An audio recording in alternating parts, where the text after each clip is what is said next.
제임스 길리건의 왜 어떤 정치인은 다른 정치인보다 위험한가라는 책을 보면은 늘 좀 극우적이거나 보수적인 정권이 들어서면 자살자 수가 아주 폭증한다라는 결과가 나와 있습니다. 실제로 그렇구나. 네, 실제로 그런데 그게 개인에게 이 모든 잘못의 원인을 방금 말씀하신 것처럼 그렇죠. 항상 그렇죠. 개인에게 수치심을 보수는 강요한다는 거예요. 네 잘못이야라고 너 때문이다. 말하죠. 이 수치심으로 인해서 증폭하는 게 통계학적으로 나와 있다라고 하고요. 저는 일단은 가장 흥미로웠던 건 너무 왜곡되고 기괴하다. 왜냐면 저는 그 말이 딱 눈에 들었어요. 마포대교 난간을 높이자라는 표현을 했다고 하더라고요.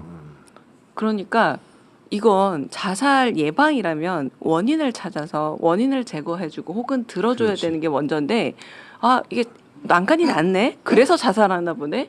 그러니까 난간을 높이자라는 건 어떻게 되겠어? 나중에 누군가 손을 써서 자살을 했다 그러면 손을 자르자라고 가는 굉장히 극단적인 이게 대증요법이 아니라 눈앞에 보이는 원인을 제거한답시고 오히려 더 사람들을 못 살게 만드는 방법인데 굉장히 기괴하다는 생각이 들었고 김영하의 소설 나는 나를 파괴할 권리가 있다라는 그 책이 있는데 이게 뭐냐면 어쩌면 방금 말씀하셨던 것들처럼 죽음 자체가 사회적 메시지가 될 수 있다는 걸 읽어야 된다는 거죠. 자살 예방 센터에 가서 자살 예방을 하고 싶다면 이 메시지를 읽는 모습을 보여줘야 되는데 그곳에 가서 내가 이 포토스팟으로 결정한 다음에 난간이나 높이자라는 그런 무지막지하고 폭력적인 말을 한다는 것 자체가 매우 시혜성, 전시성 그런 행사에 불과했다. 그런데 가면은 경찰, 공권력을 뒤에 세우고 맞습니다. 네. CCTV를 보면서 지시하는 장면이 안 나오잖아요. 그러니까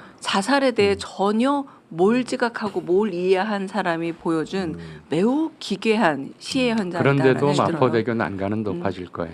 그럴 것 같습니다. 그게 천박. 비극이죠. 그러니까 말이 되냐고요. 그 말 그대로. 진짜 우리 사회가 지금 한강대교에 다리 난간이 낮아서 자살을 막지 못하는 것이 아니라 사회적인 절망의 난간이 높아서 지금 전 세계 자살률 1위를 달리고 있는 거 아닙니까?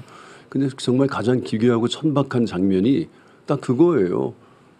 살 빠진 김정은처럼 나타나가지고 국민들에게 저 같은 사람에게 오히려 자살 충동을 느끼게 하지 않습니까?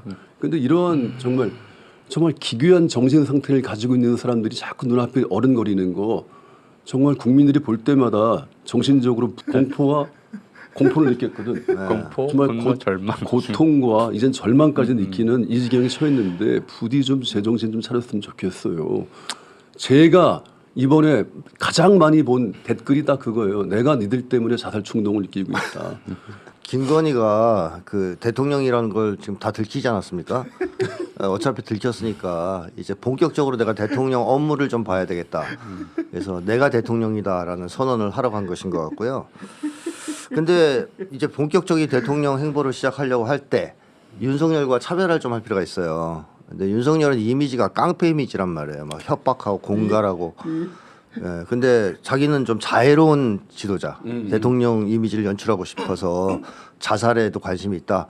나는 국민들 고통에 관심이 있다. 이런 거를 좀 어필하고 싶어서 이런 짓을 한 거 아니냐 싶기도 하고 또 한 가지 가능성은 뭐 이거는 의심을 진짜 하기 싫은데 또 안 할 수 없는 게 6월 4일 날 천공이 유튜브에서 제일 먼저 해야 하는 게 뭐냐. 대한민국이 세계 자살 1위다. 뭐가 제일 급하냐. 자살 막는 것이 제일 급하다. 이런 말을 했더라고요. 6월 4일 날. 네. 사람들이 찾아보거든요. 화제가 되면은 천공이 말했나 찾아보면 네. 있어요. 근데 이 말 전에는 또 이제 좌파가 탄핵을 할 위험성이 있다고 경고를 합니다. 그래서 윤석열은 앞에 말을 이제 막기 위해서 반국가 세력을 떠들고 김건희는 요 이제 자살을 막아야 되잖아요. 그래서 여기를 간 것 같은데 전 여기에 대해서 이 행동은 병 주고 약 주는 행동이다. 국민들 염장 지르는 행동이다라고 말씀드리고 싶습니다. 왜냐하면 한국이 자살률이 높다는 것은 다들 알고 계시겠죠. 세계 1위 아닙니까 거의. 근데 2013년에 사실상 정점을 찍었거든요. 14,427명. 인구 10만 명당 28.5명을 기록했습니다. 근데 그 뒤로는 그냥 비슷한 추세 유지되면서 조금씩 감소하고 있었거든요. 완만하게. 그런데 2023년 자살자 수가 13,700 770명으로 증가했구나. 전년 대비 6.7%가 증가했습니다. 그러니까 윤석열 정권이 들어선 다음에 자살률이 팍 뛴 거죠.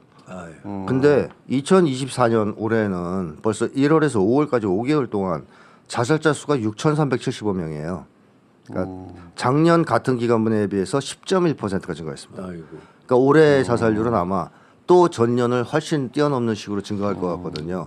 그래서 이건 뭘 의미하느냐? 윤석열 정권이 집권한 이래 자살자가 폭증하고 있다라는 걸 보여줍니다. 근데 이런 상황에서 뭐 자살 예방을 하겠다고 거기 찾아갔다. 이건 말도 안 되는 거죠. 그리고 한 가지만 좀 더 말씀드리면 일제 강점기 시절에 이 자살 문제가 심했잖아요. 원래 그 전에 우리 민족이 자살 잘 안 했는데 일제 강점기가 된 다음부터 자살자가 많아지니까 이게 이제 논란이 됐습니다. 그래서 일제 총독분역을 뭐라고 몰아붙였냐면 신경쇠약이라고 밀어붙였어요. 이거 개인 문제다. 신경쇠약이다. 그리고 동아일보 같은 이제 조중동 그 당시에 중앙일보였었죠. 동아일보에서는 2016년에 자살은 자살자 죄가 아니라 사회 정치 문제다.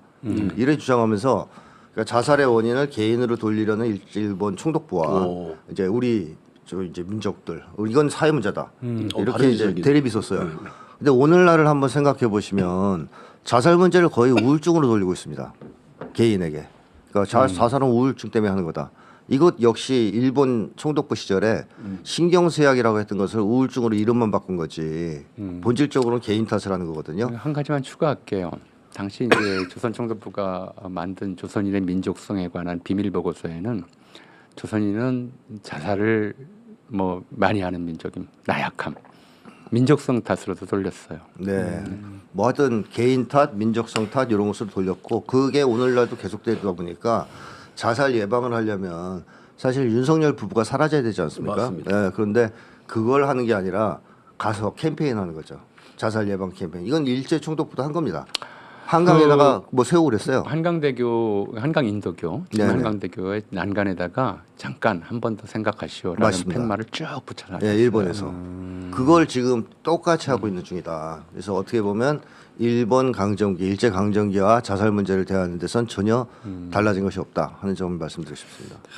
예, 추석 앞두고 지금 행복한 분들보다 불행한 분들이 더 많아 보이는 것 같습니다. 그래도 인생의 의무는 행복이라고 말하는 시인의 시를 들으시고 힘내시기 바랍니다. 행복해진다는 것, 헤르만 헤세.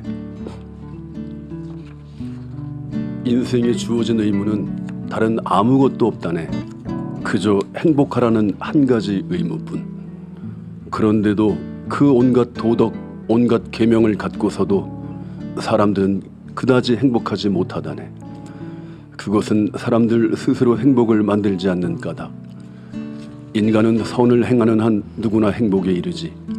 스스로 행복하고 마음속에 조화를 찾는 한, 그러니까 사랑을 하는 한. 모든 인간에게 세상에서 한 가지 중요한 것은 그의 가장 깊은 곳, 그의 영혼, 그의 사랑하는 능력이라네.